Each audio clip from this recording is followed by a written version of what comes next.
If you are over 50 and you walk every day thinking that is enough to keep you strong, you need to hear this. Recent research confirms that after the age of 50, the body loses between 1 and 2% of its muscle mass every year, and that decline accelerates significantly after the age of 60. This condition is called sarcopenia, and it is directly responsible for thousands of people losing the ability to get up on their own, climb stairs, or maintain their balance when they stumble. The reality is that walking does not generate the stimulus needed to slow down that process, because it is a repetitive movement that your body adapted to a long time ago. But here is the important part: over the last 15 days, I have analyzed a series of science-backed exercises that you can do sitting in a chair or standing beside it, without weights, without machines, and without leaving your home, and that activate exactly the muscle fibers that walking fails to stimulate. I am going to show you each one with the correct technique, the exact number of repetitions, and the mistakes you must avoid so you can notice real results in just a few weeks. And in addition, at the end I am going to reveal an extra exercise using a resistance band that works an area that almost no one trains, and that is essential for preventing sideways falls. Exercise 1. Sitting down and standing up from a chair. There is a test that geriatric specialists use to predict whether a person over the age of 50 maintains their functional independence or is at risk of frailty. That test simply consists of standing up from a chair 5 consecutive times without using your hands. It seems like something basic, but the data is revealing. Studies published in geriatric medicine journals show that those who cannot complete those 5 repetitions in less than 12 seconds have a significantly higher risk of falls, hospitalizations, and loss of independence in the years that follow. What is extraordinary is that this same movement used for diagnosis also works as one of the most complete exercises for developing functional strength.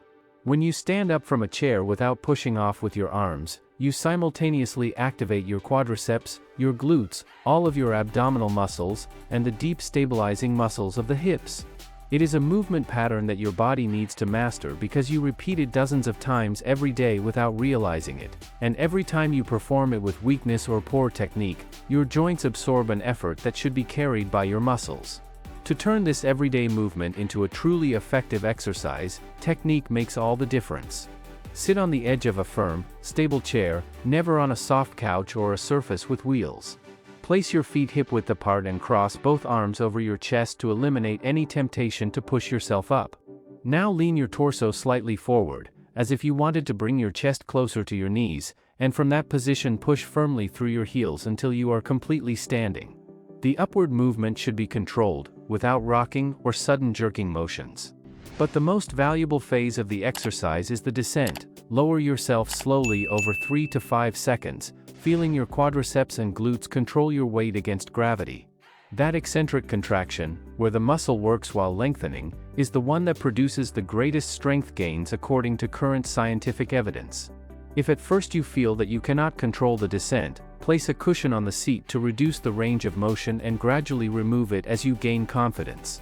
Start with 3 sets of 5 repetitions, resting between 60 and 90 seconds between each set, and progressively increase until you reach 8 to 10 repetitions when the movement feels comfortable. Within a matter of weeks, you will notice that getting up from any surface feels completely different, more stable, more secure, and without the need to look for support. Exercise 2. Seated heel raises. Your calves perform a function that most people are completely unaware of. These muscles act as a mechanical pump that pushes blood from the lower limbs back toward the heart, which is why the medical community refers to them as the body's second heart. When they lose strength and tone, that pump stops working efficiently, and the consequences appear gradually: heavy legs at the end of the day, swollen ankles, a constant feeling of fatigue, and even a greater risk of circulatory problems. A fact that few people mention is that the gastrocnemius and the soleus, the 2 main calf muscles, are also directly responsible for stability with every step you take.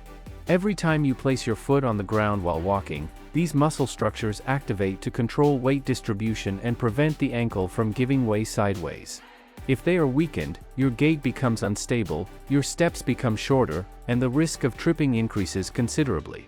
Strengthening your calves not only improves blood circulation in your legs, it also transforms the confidence with which you move throughout every moment of the day. The execution of this exercise is simple: but technical precision determines whether you truly achieve results or simply move your feet without creating muscular adaptation. Sit with your back fully supported against the backrest and both feet flat on the floor, shoulder width apart. Your knees should form an angle close to 90 degrees. From that position, raise both heels simultaneously, concentrating on squeezing the back of your calves as if you were trying to stand on your tiptoes while remaining seated. When you reach the maximum contraction, hold that position for 2 full seconds before beginning the descent. Lower your heels slowly over another 2 to 3 seconds, resisting gravity instead of letting the weight drop suddenly. That controlled lowering phase is where the real strengthening takes place. Complete between 15 and 20 repetitions per set and perform 3 sets in total, resting 45 to 60 seconds between them. If you want to increase the difficulty without adding equipment, place a thick book or a folded towel under the front part of your feet to increase the range of motion. That small adjustment forces your calves to work through a greater range and noticeably accelerates strength gains. Many people report that after just 2 weeks of practicing this exercise consistently, the feeling of tired legs at the end of the day decreases dramatically, and walking long distances feels light and natural again. Exercise 3. Seated leg extensions. This is probably the most important exercise of the 3, and the reason is straightforward. The quadriceps are the muscle group that has the greatest influence on your ability to move independently after the age of 50. These 4 muscle heads located at the front of the thigh are responsible for stabilizing the knee with every step, absorbing impact when going downstairs, controlling your body as you sit down, and generating the power needed to stand up from any surface. When the quadriceps become weak, the knee joint is exposed to loads that it cannot handle on its own, and that is when pain, morning stiffness, insecurity when walking downhill, and that feeling that your legs no longer respond as they once did begin to appear. Ironically, many people stop exercising precisely when they start feeling discomfort in their knees, believing that movement will make the problem worse, when in reality the exact opposite happens. Strong quadriceps absorb impact, distribute loads, and reduce direct pressure on the joint cartilage, functioning as a biological shock absorber that continuously protects the knee.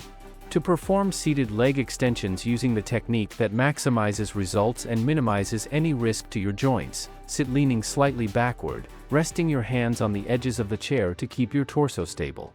This slight backward lean automatically activates the deep abdominal muscles, turning the exercise into a combined workout for both your legs and your core.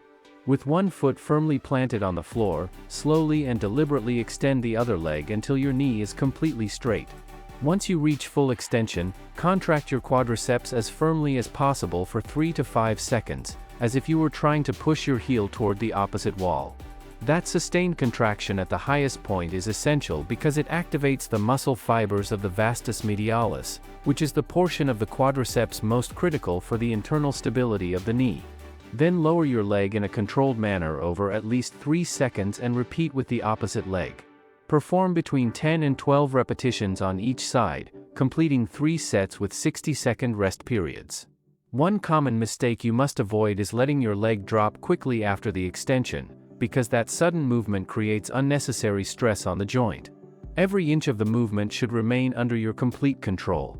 As you progress over the first few weeks, you can increase the contraction time at the top until you reach 8 seconds, or add a light resistance band around your ankle to gradually and safely increase the resistance. Within just a few weeks, you will notice that your knees feel more stable, that going downstairs no longer causes concern, and that your confidence when walking on uneven ground improves remarkably. Exercise 4, bonus. Lateral leg raises with a resistance band.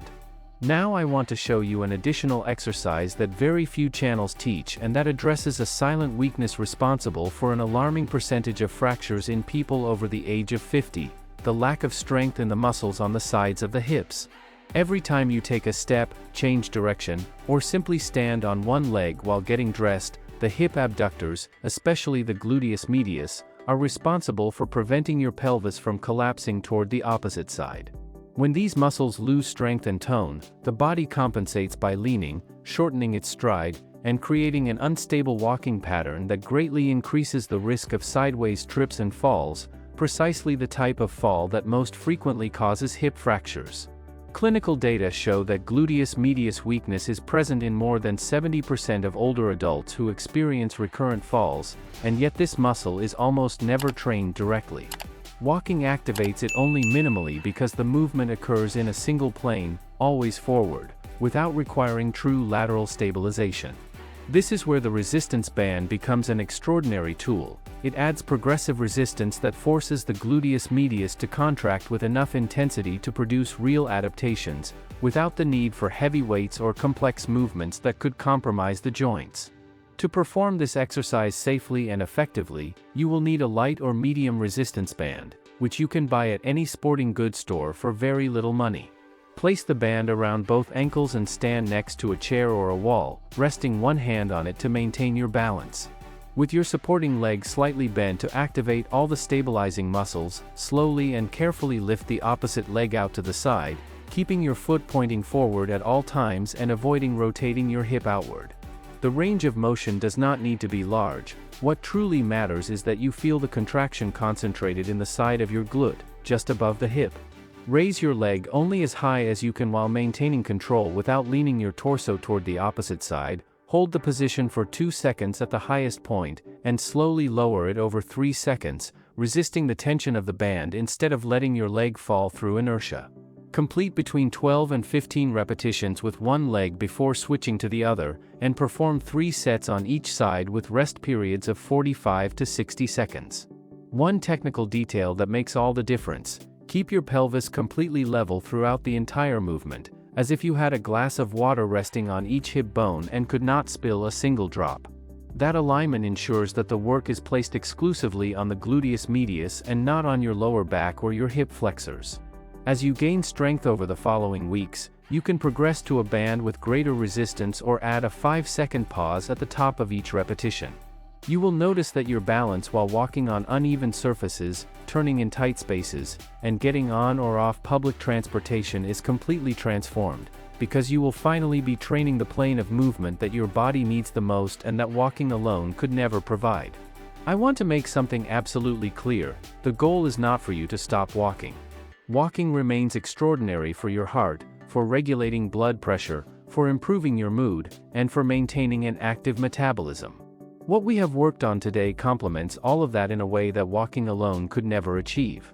Think of it this way: walking takes care of your cardiovascular engine, while these 3 exercises are responsible for strengthening the framework that supports your entire body. Without that strong framework, the engine may function perfectly, but the structure gradually deteriorates until everyday activities become challenges.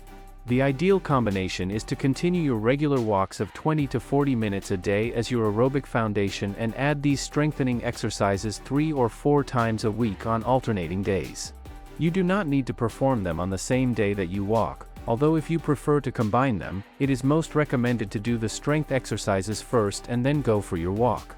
That way, your muscles work at their maximum capacity during the strengthening session, and the walk afterward acts as active recovery that promotes circulation and reduces muscle stiffness. The key to making this routine produce real changes is consistency, not intensity. It is not about exhausting yourself or feeling sore the next day. It is about sending your body a clear and repeated message that it needs to preserve its muscle because you are using it. The body responds to frequent and consistent signals, not to occasional efforts, no matter how intense they may be. Set aside between 15 and 20 minutes to complete the 3 exercises with the sets and repetitions I mentioned, respecting the rest periods and focusing on performing each movement with proper technique instead of trying to go faster. When this practice becomes as natural a habit as brushing your teeth, you will notice that your posture improves, your balance feels more solid, the distances that used to tire you are now covered without a second thought, and that feeling of fragility you may have begun to notice starts to disappear. You are training exactly the systems your body needs to remain functional, independent, and full of vitality for many more years. Today you discovered that walking is valuable, but not enough to preserve the strength your body needs after the age of 50. Now you know 3 specific exercises that you can do in a chair, in your living room, without spending a single penny on equipment or gym memberships, and that directly target the muscles responsible for your independence, your quadriceps for your knees, your calves for your circulation and stability, and your entire lower body to help you stand up, walk, and move with complete confidence. Science is clear. The human body retains its ability to become stronger even in your 60s, 70s, or 80s, as long as it receives the right stimulus on a regular basis. You do not need to wait until you feel weak to take action. The best time to start is today. If you found this content valuable, if you learned something you did not know, or if you know someone who needs to hear this information, leave me a comment telling me which of the 4 exercises you are going to try first. Give this video a like, subscribe to the channel, and turn on the notification bell so you do not miss the upcoming videos where we will continue building together a stronger, more agile, and more independent version of yourself. Remember, every repetition you do today is a direct investment in your mobility, your confidence, and your quality of life. But that is not all. If you made it this far, you have probably noticed that some things are no longer as easy as they used to be. Getting up from a chair, maintaining your balance, climbing stairs, and walking with confidence. The good news is that this does not have to be an inevitable consequence of aging. Your body can become stronger at any age. That is why I created a practical 21-day guide that will help you regain strength, improve your balance, and feel more confident in your daily movements with simple, safe, and easy-to-perform isometric exercises you can do at home. Inside, you will find a step-by-step 21-day plan with joint-friendly exercise sessions and assessments to measure your progress. In addition, when you access our guide today, you will receive our day-by-day training routine completely free. This guide was not created to help you look younger. It was created to help you preserve something far more valuable: your independence, your confidence, and your freedom to move. Click the link below this video and get immediate access to our Activate Yourself After 50 guide and all the included bonuses. Your body can still become stronger. Today is a great day to start. See you in the next video.